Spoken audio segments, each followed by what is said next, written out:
সুপ্রিয় দর্শক, স্বচ্ছতা ও জবাবদিহিতার মধ্য দিয়ে সুশাসন প্রতিষ্ঠার ব্রত নিয়ে আয়োজিত তথ্যভিত্তিক সচিত্র প্রতিবেদনমূলক অনুষ্ঠান শেষ কোথায় এর পক্ষ থেকে আমি সৈয়দ মাহমুদুল ইলা আপনাদের জানাই সাদর আমন্ত্রণ। আমাদের আজকের বিষয় বরিশাল জেলা পুলিশের বিভিন্ন কার্যক্রম নিয়ে। আসুন আমাদের মূল অনুষ্ঠানে। এই মুহূর্তে অবস্থান করছি বরিশাল জেলার বাকেরগঞ্জ থানাতে। আমরা যখন সচিত্র প্রতিবেদন সংগ্রহ করতে এই থানায় আসি, ঠিক সেই মুহূর্তেই আমরা জানতে পারি বাকেরগঞ্জ থানার অফিসার ইনচার্জের নেতৃত্বে গাড়ি চোর দলের এক সদস্যকে গাড়িসহ গ্রেপ্তার করেন। আমরা সেই চোরের সাথে কথা বলছি। কি নাম আপনার? লিটন। গাড়ির মালিকের নাম কি? নানু। গ্যারেজ কোথায়? ঢাকা ধন্যা। কতদিন যাবত এই গাড়ি চালাতেন? আমি আপনার গাড়ির বয়সী 3 মাস। এই গাড়িটি আপনি চুরি করে নিয়ে আসছেন? জি, না বললে চালান অবস্থায় না বললে আইছি। গাড়িটি কিভাবে আপনি নিয়ে আসলেন বলেন তো? আমি আপনার চালাইতে আনি তারপর মোবাইল বন্ধ করে ফেলাইছি। গাড়িটি এখন কোথায় নিয়ে আসছেন আপনি? বাকেরগঞ্জ। আপনার উদ্দেশ্য কি ছিল? আমরা দুজনে বুদ্ধি করছি যে নিয়ে বিক্রি করে ফেলাই। কে কে? সে আরেকজনকে? তার নাম শহীদ। দুজনে মিলে কি বুদ্ধি নিয়েছেন বলেন? কোথায় বিক্রি করবেন? ওই বলছে যে লও আমাকে দেশে লও, দেখি পাইলে গায়ক পাইলে বেশি ফেলাম। তো এই যে আপনি যার গাড়ি চালাতেন তার গাড়িটা আপনি নিয়ে আসলেন, আপনার বিবেক আপনাকে কি বলতো? বিশ্বাস করে আমি চুরি করছি। আপনার কি হওয়া উচিত বলে আপনি মনে করেন? আমার যে আমি যদি অন্যায় করছি আমার শাস্তি। প্রিয় দর্শক, কিছু ব্যবসায়ী তাদের নিজেদের স্বার্থে না, এদেশের আপাময় জনগণের স্বার্থে তারা কিছু পুঁজি ইনভেস্ট করে এ ধরনের গাড়ি তারা বাজারে ছেড়ে দেন। উদ্দেশ্য ভাড়ায় চলবে, একজন ড্রাইভার চালাবে, তার পরিবার চলবে, এবং যে ক্রয় করেছে তার পরিবার চলবে। পাশাপাশি এই ট্রাককে মাধ্যমে আমাদের দেশের মানুষ সেবা পাবে। কিন্তু এদের মতন কিছু অসৎ ব্যক্তি রাতারাতি বড়লোক হতে চায়, সেই জন্য এই গাড়িটি তারা চুরি করে নিয়ে এসছে। সে মনে করেছে এই গাড়িটি যেখানেই নিয়ে যাক আর হয়তো কোনো দিন পাবে না। কিন্তু যেখানে প্রতি মুহূর্তে টেকনোলজির পরিবর্তন হচ্ছে, সেখানে ড্রাইভার নিজেও জানে না যে এই গাড়িতে একটি প্রযুক্তিগত একটি জিনিস লাগানো আছে। গাড়িটি বাংলাদেশের যে কোনো প্রান্তরেই যাক না কেন, কিন্তু মোবাইলের মাধ্যমে সে ডিটেক্ট করবে যে গাড়িটি অমুক স্থানে আছে। ঠিক তেমনি একটি প্রযুক্তি গাড়িতে লাগানোর কারণে মালিক বুঝতে পারেন যে তার গাড়িটি চুরি হয়ে গেছে এবং তার নিয়ন্ত্রণের বাইরে চলে গেছে। কিন্তু কোথায় গেছে সেটি উনি জানতে পেরে বাকেরগঞ্জ থানার অফিসার ইনচার্জ মোহাম্মদ নুরুল ইসলাম সাহেবকে তিনি ফোনে বিষয়টি অবগত করে বলেন যে আপনার থানাতে একটি গাড়ি হলুদ পিকআপ গিয়েছে, গাড়ির নাম্বার এত, এবং বিষয়টি আপনি দেখেন। তিনি তাৎক্ষণিক তার ফোর্স পাঠিয়ে গাড়িটি আটক করেন। আমরা এই ব্যাপারে কথা বলছি বাকেরগঞ্জ থানার অফিসার ইনচার্জ মোহাম্মদ নুরুল ইসলাম সাহেবের সাথে। আপনি কিভাবে জানতে পারলেন যে গাড়িটি চুরি হয়েছে বা আপনার সীমানায় এসছে? আমার মোবাইল ফোনে একটা ফোন আসলো এবং উনি বললেন ঢাকা আছেন। তো বললেন যে আমার একটি গাড়ি হলুদ, এবং ওনার গাড়ির নাম্বার দিলেন মোবাইলে আমাকে। এই গাড়িটি বর্তমানে আমার থানায় বাস স্ট্যান্ড ক্রস করতেছে। আমি তাড়াতাড়ি বাস স্ট্যান্ডে পুলিশ পাঠালাম, কিন্তু পুলিশ বাস স্ট্যান্ডে পৌঁছার আগেই বাস স্ট্যান্ড ক্রস করে গাড়ি চলে যায়। তো কিছুক্ষণ পরে উনি আবার আমাকে ফোন করে বলেন যে গাড়িটি এখন লেবুখালী ইয়ার কাছাকাছি, ফেরিঘাটের কাছাকাছি। এখানে গিয়ে গাড়িটিকে পাওয়া যায় এবং পুলিশ সেখান থেকে ড্রাইভার সহ গাড়িটিকে আটক করে নিয়ে আসেন। এই যে নিয়ে আসলেন, তারপরে আপনার চালককে জিজ্ঞাসাবাদে কি পেলেন? চালকের জিজ্ঞাসাবাদে সে জানায় যে সে গাড়িটি চালাইতো এবং তার মধ্যে এই একটি দূরভিসন্ধি আসে, সে গাড়িটি চুরি করবে এবং চুরি করে বিক্রি করে টাকা আসে আত্মসাৎ করবে। সেই সুবাদে গাড়িটি সে নিয়ে আসে এবং এই চুরি করে গাড়িটি পালানোর সময়ই সে আমাদের হাতে ধরা পড়ে। এবং ধরা পড়ার যে বিষয়টি সেটি হলো যে একটি প্রযুক্তিগত কারণে। এই যে নতুন টেকনোলজি বা এই ধরনের প্রযুক্তি, এটা কি এই পর্যন্তই শেষ, না এটা আরও আমাদের ব্যাপক হারে ব্যবহার করা উচিত বলে আপনি মনে করেন? এটা অবশ্যই ব্যাপক হারে ব্যবহার করা উচিত। আমার দৃষ্টিতে মোটরসাইকেল চুরি হচ্ছে, মোটরসাইকেলও এই ধরনের প্রযুক্তি।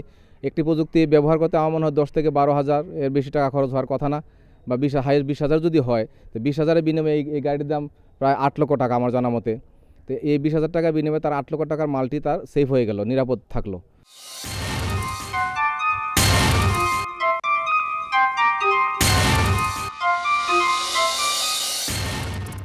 এই যে আমরা এখানে পলিথিনে মোড়ানো বেশ কিছু গাছের কিছু অংশ দেখতে পাচ্ছি, এই জিনিসগুলো কি? এটা আসলে গাছের কিছু অংশ ঠিকই আছে, এটা হলো গাঁজা, একটা মাদক দ্রব্য। এই গাঁজা সমূহ এখানে আনুমানিক আপনারা বিভিন্ন প্যাকেটে যেগুলো দেখতে পাচ্ছেন, আনুমানিক 5 কেজি গাঁজা এখানে আছে। গোপন তথ্যের ভিত্তিতে এই গাঁজা সমূহ উদ্ধার করা হয় এবং যিনি যার বাড়িতে পাওয়া গেছে তাকেও গ্রেপ্তার করে বিজ্ঞ আদালতে সোপর্দ করা হয়েছে। আমরা এখানে দেখতে পাচ্ছি যে বেশ কিছু টাকা এবং মোবাইল, এগুলো এখানে কেন, এবং তার সাথে একটা ছুরিও দেখা যাচ্ছে, এর কারণটা কি? এগুলা কিছু ডাকাতির মালামাল, এই যে টাকাগুলা ডাকাতির উদ্ধারকৃত টাকা, মোবাইলগুলা, এখানে 2টা ডাকাতি কেস এবং একটি চুরি কেস আমরা মোবাইল প্রযুক্তির মাধ্যমে আমরা ডাকাতকে শনাক্ত করতে পেরেছি, ডাকাতকে গ্রেপ্তার করেছি এবং তাদের কাছ থেকে এই মোবাইল সমূহ উদ্ধার হয়েছে এবং ডাকাতের যারা সহযোগী তাদেরকেও আমরা অনেককে গ্রেপ্তার করেছি। কিছু সংখ্যক ডাকাত এখনও গ্রেপ্তারের বাইরে আছে, তাদেরকে আমরা গ্রেপ্তারের চেষ্টা করছি।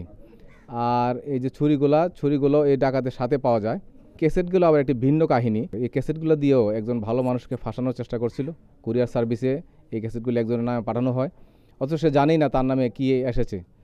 বিষয়টি আমাদের কাছে যারা আসলে এই মেকানিজম করেছে তারাই পুলিশকে তথ্য দেয়। পরবর্তীতে আমরা বিষয়টি বুঝতে পেরে যে আসলে লোকটিকে ফাঁসানোর চেষ্টা করা হয়েছিল।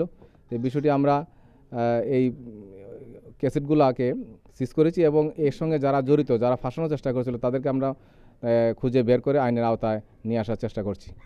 আমরা এখানে আরও দেখতে পাচ্ছি যে বেশ কিছু আমাদের দেশীয় ধারালো অস্ত্র, এগুলো আপনারা কোত্থেকে উদ্ধার করেছেন? এই সমস্ত অস্ত্রসমূহ বিভিন্ন মারামারি যখন ঘটে তখন মানুষ একে অপরকে আক্রমণ করার জন্য, জখম করার জন্য এগুলা ব্যবহার করে থাকে। এগুলো আলামত হিসাবে আমরা জব্দ করেছি। আপনার থানা এলাকার বর্তমানে মাদক ব্যবসায়ী এবং মাদক সেবীদের ব্যাপারে আপনারা কী ধরনের ব্যবস্থা গ্রহণ করছেন? মাদক সেবীদের বিষয়ে আমরা প্রতিনিয়তই আমরা সাদা পোশাকে এবং সিভিলে আমাদের প্রতিদিন আমাদের টিম কাজ করতেছে। তাছাড়া সিভিল টিম সন্ধ্যায় বিভিন্ন স্পট যেগুলোতে সন্ধ্যার সময় বা বিকালবেলা বসে গাঁজা সেবন করে বলে আমাদের নলেজে আছে, ওই সমস্ত এলাকাতে আমরা ঝটিকা অভিযান করে থাকি। জনসাধারণের জানমালের নিরাপত্তার স্বার্থে কী ধরনের ব্যবস্থা গ্রহণ করছেন? আমার এলাকায় থানা থেকে প্রতিদিন বিভিন্ন এলাকায় প্রায় 60টি টহল বাহির হয়। তাছাড়া আমরা এলাকাতে জনগণের সমন্বয়ে আমরা কমিউনিটি পুলিশিং কমিটি গঠন করে এলাকাভিত্তিক আমরা যাতে ডাকাতি চুরি হতে না পারে এই জন্য মানুষের সমন্বয়ে আমরা বিভিন্ন এলাকা পাহারা ব্যবস্থা করেছি এবং আমরা জনগণকে এই ব্যাপারে আশ্বস্ত করেছি যে মোবাইলের মাধ্যমে কেউ কোনো চোর এবং ডাকাতের সংবাদ দিলে অবশ্যই তাদের নাম গোপন রাখা হবে। আমরা আশা করব আজকে যেভাবে পুলিশ তার দায়িত্ব পালন করছে, আগামী দিনগুলোতেও পুলিশের দায়িত্ব এর চাইতে আরও নিখুঁত এবং সুন্দর হবে, এমনটাই আশা করে অত্র এলাকার জনসাধারণ। প্রতিবেদন সংগ্রহ করতে এসে এই প্রত্যন্ত অঞ্চলে থানাতেও আমরা পেয়েছি মহিলা কনস্টেবলকে, আমরা তাদের সাথে কথা বলছি। কী নাম আপনার? মাসুমা। আপনার কী নাম? ফারজানা ফাইজা।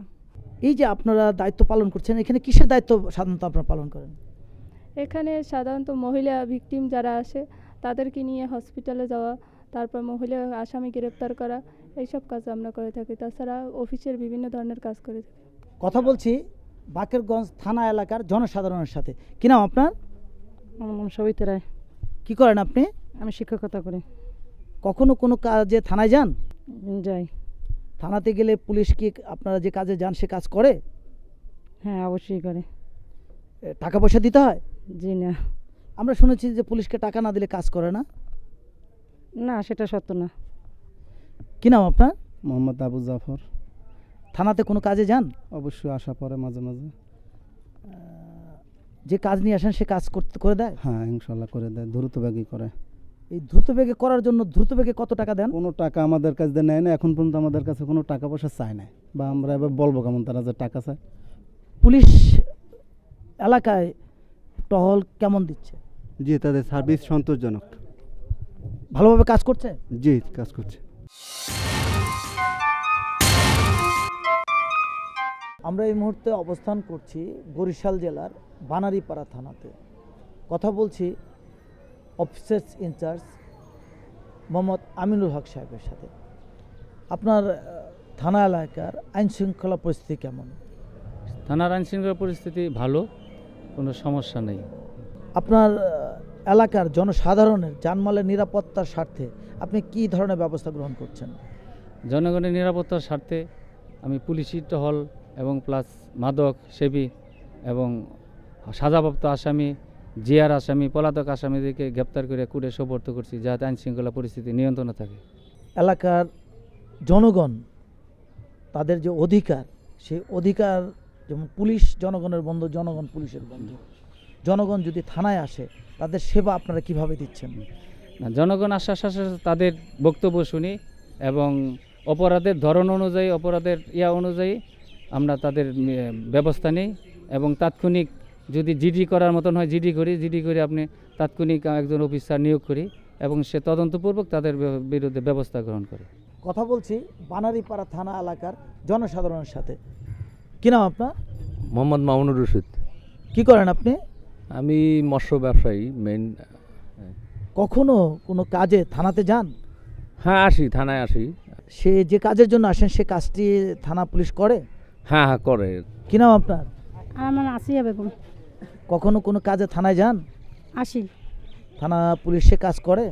হ্যাঁ করে।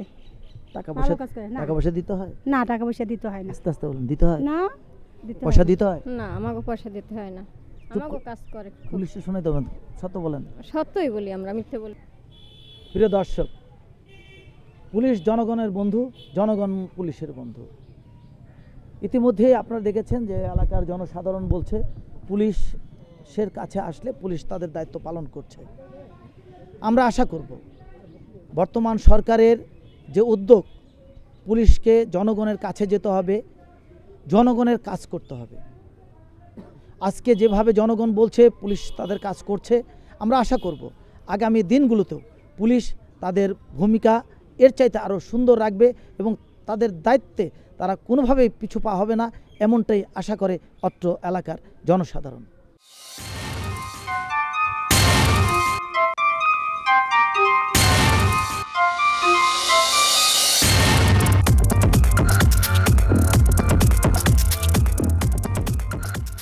কথা বলছি বরিশাল জেলার উজিরপুর থানার অফিসার্স ইনচার্জ সুকুমার বাবুর সাথে। এই যে আমরা এখানে দেখতে পাচ্ছি যে বেশ কিছু জিনিস আপনারা পলিথিনে মোড়ে এখানে টেবিল উপরে রেখেছেন, এই জিনিসগুলো কি? এগুলো হচ্ছে গাঁজা। এগুলো বিভিন্ন জেলা থেকে আমাদের যে এই উজিরপুর থানা, এখানে হাইওয়ে রোড আছে, এই রুটে গাঁজা বহন করতো সন্ত্রাসীরা। আমরা গোপন সংবাদের ভিত্তিতে এই গাঁজাগুলো রিকভারি করেছি। আমি এখানে দেখতে পাচ্ছি যে প্রচুর পরিমাণ ফেন্সিডিল এখানে আছে এবং এখানে বস্তার ভিতরেও আছে এবং আরও এখান দিয়ে আছে অনেক। এগুলো আপনারা কোথেকে উদ্ধার করেছেন?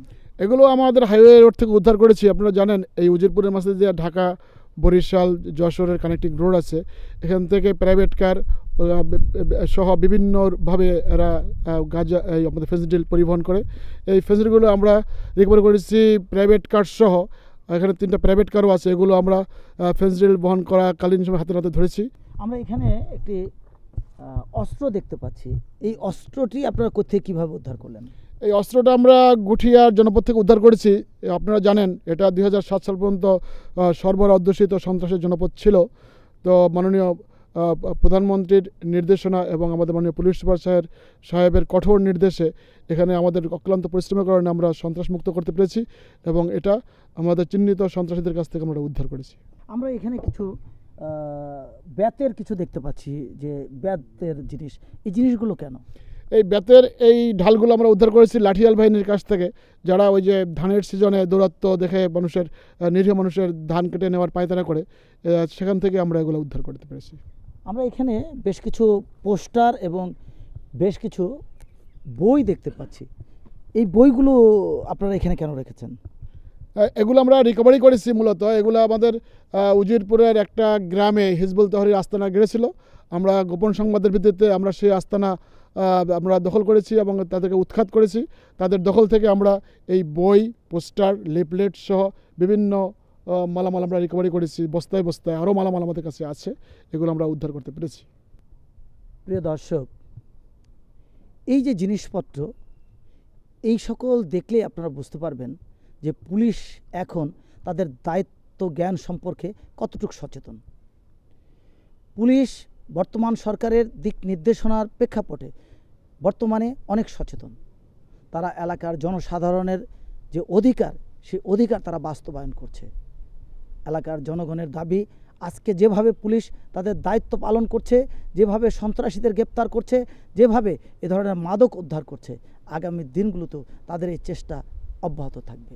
আমরা যখন সচিত্র প্রতিবেদন সংগ্রহ করতে এই উজিরপুর থানাতে আসি, ঠিক তখনই আমরা দেখতে পাই বেশ কয়েকজন মহিলা কনস্টেবলকে। আমরা তাদের সাথে কথা বলছি। কি নাম আপনার? বকুল। কতদিন যাবত চাকরি হয়েছে আপনার? 1 বছর 1 মাস। এই যে পুরুষের পাশাপাশি আপনারা কাজ করছেন, কোনো সমস্যা হচ্ছে? জি না, কোনো সমস্যা হচ্ছে না। কোনো সমস্যা হচ্ছে? জি না। কোনো সমস্যা? জি না। আপনারা সাধারণত কি দায়িত্ব পালন করে থাকেন? সাধারণত আমাদের থানায় মহিলা ভিকটিম আসে, তাদেরকে দেখাশোনা বা তাদের কোনো মেডিকেল করানো হলে সেবা সিমে নিয়ে যাওয়া হয়, আর ওদের নিরাপত্তা। কথা বলছি উজিরপুর থানা এলাকার জনসাধারণের সাথে। কি নাম আপনার? মোহাম্মদ আকরাম হোসেন। কখনো কোনো কাজে থানাতে যান? জি, প্রয়োজনে আসি। আপনি যে প্রয়োজনে যান, সেই কাজটি কি থানা কর্তৃপক্ষ করে? এখানে একটু বেশি বলতে হয়, আগের থেকে এখন একটু ভালো। পুলিশের বন্ধু এখন, পাবলিকের বন্ধু পুলিশ এখন। কিন্তু আমরা শুনেছি যে থানাতে গেলে